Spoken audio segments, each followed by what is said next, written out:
వందే భారత మాతరం. భారతీయ సోదరీ సోదరులకు 78వ భారత స్వాతంత్ర్య దినోత్సవ శుభాకాంక్షలు. ప్రపంచవ్యాప్తంగా ఉన్న దేశాలలో అన్నిటికంటే పెద్దదైన ప్రజాస్వామ్య దేశం మన భారతదేశం. ఇప్పటి కాలంలో ఈ దేశంలో మనకున్న స్వేచ్ఛా స్వతంత్రములు ప్రజాస్వామ్య దేశాలైన భారతేతర దేశాలలో ప్రజలకి లేవనే చెప్పుకోవచ్చు.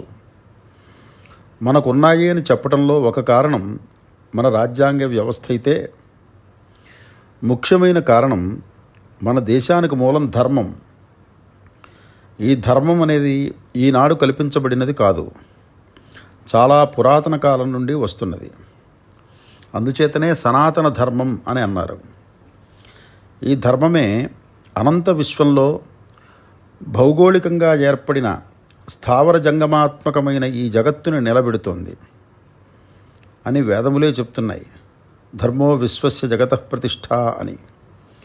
ఈ ధర్మానికి వేదములే ప్రమాణములు.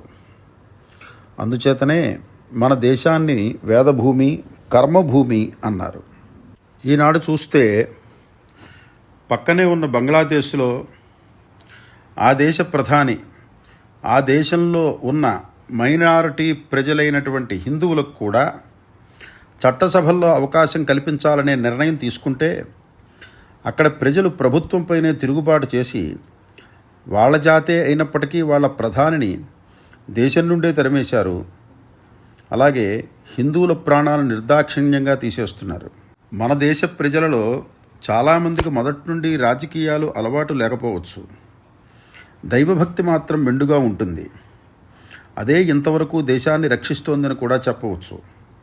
కానీ ఇప్పుడు మనం పొందిన స్వతంత్రాన్ని కాపాడుకోవాలి అంటే దైవభక్తి మాత్రమే ఉంటే సరిపోదు, ప్రకటితమయ్యే దేశభక్తి కూడా చాలా అవసరం. దైవభక్తి కన్నా దేశభక్తే ఎక్కువగా ఉండాలి. దైవభక్తి మాత్రమే ఉంటే దైవాన్ని బట్టి మతము, మతాన్ని బట్టి హెచ్చుతగ్గులు, మతకల్లోలాలు, రాజకీయ లబ్ధి, ఇంతకంటే ప్రయోజనాలు ఏమున్నాయి? అందరిలోనూ దేశభక్తి ప్రకటితమైనప్పుడు మన దేశాభివృద్ధికి ఏది అవసరమో ఆ మార్గంలో వెళతాం. అది ఐకమత్యత. మతమే ప్రధానమనుకునే ఏ మనిషైనా దేశద్రోహే. దేశమే ప్రధానమనుకునే ఏ మనిషైనా మత కల్లోలాలని సృష్టించరు. ఒక ఇంట్లో భార్యాభర్త ఉంటే వారిలో భార్య దైవభక్తురాలు, భర్త నాస్తికుడు అయినప్పటికీ భార్య తన పూజాది కార్యక్రమాలు తాను చేసుకుంటూ ఉంటుంది. భర్త కూడా ఏ విధంగానూ నిరోధించట్లేదు. కారణం బంధానికి విలువిచ్చాడు కాబట్టి. ఆ బంధం దేనికి సంబంధించింది? కుటుంబ వ్యవస్థకి సంబంధించింది. అక్కడ కుటుంబ వ్యవస్థ ఆ కుటుంబంలో అందరికీ సంబంధించింది. దైవం వ్యక్తికి మాత్రమే సంబంధించింది.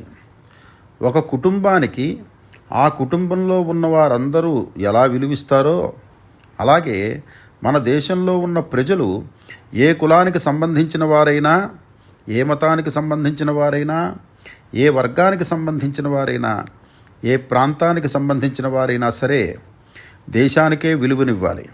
కారణం మనది భారత జాతి. అదే సరైనటువంటి దేశభక్తి. అలాంటి దేశభక్తిని చాటుకోవడానికి యుద్ధాలు చేయక్కర్లేదు, పోరాటాలు చేయక్కర్లేదు. మరి ఏం చేయాలి అంటే, ఒక దేశానికి ఒకే వ్యక్తి ప్రధానిగా ఉంటారు కానీ వర్గానికి ఒక ప్రధాని, మతానికి ఒక ప్రధాని అని ఉండరు కదా. కాబట్టి దేశాభివృద్ధి కోసం ఇప్పటి మన ప్రధాని శ్రీ నరేంద్ర మోడీ గారు ఏవైతే, ఉదాహరణకి యూసీసీ, సిఏఏ, వక్ఫ్ బోర్డు రద్దు ఇలాంటివి చేయాలని అనుకుంటున్నారో అలాంటి వాటిని మన కోసం, మన దేశం కోసం మనం ఏకగ్రీవంగా ఆమోదిస్తే చాలు. ఈ మధ్యన ఒక సర్వేలో తెలిసిన విషయం, మొత్తం పాకిస్తాన్ దేశ వైశాల్యం 8,81,000 చదరపు కిలోమీటర్లు అయితే మన దేశంలో కేవలం వక్ఫ్ బోర్డు ఆక్రమిత భూమే 9,40,000 చదరపు కిలోమీటర్లు ఉందని తేల్చారు. అలా ఒక వక్ఫ్ బోర్డు రద్దు చేయడం వల్లే మన దేశానికి ఎంత ప్రయోజనం ఉందో చూడండి. ఇతర దేశాలలో వాళ్ళు మతం నిలుపుకోవడానికి దేశ ప్రధానులనే తరిమేస్తూ ఉంటే మనం మన దేశం కోసం, మన ధర్మం కోసం ఏమాత్రం చెయ్యలేమా? ఆలోచించండి.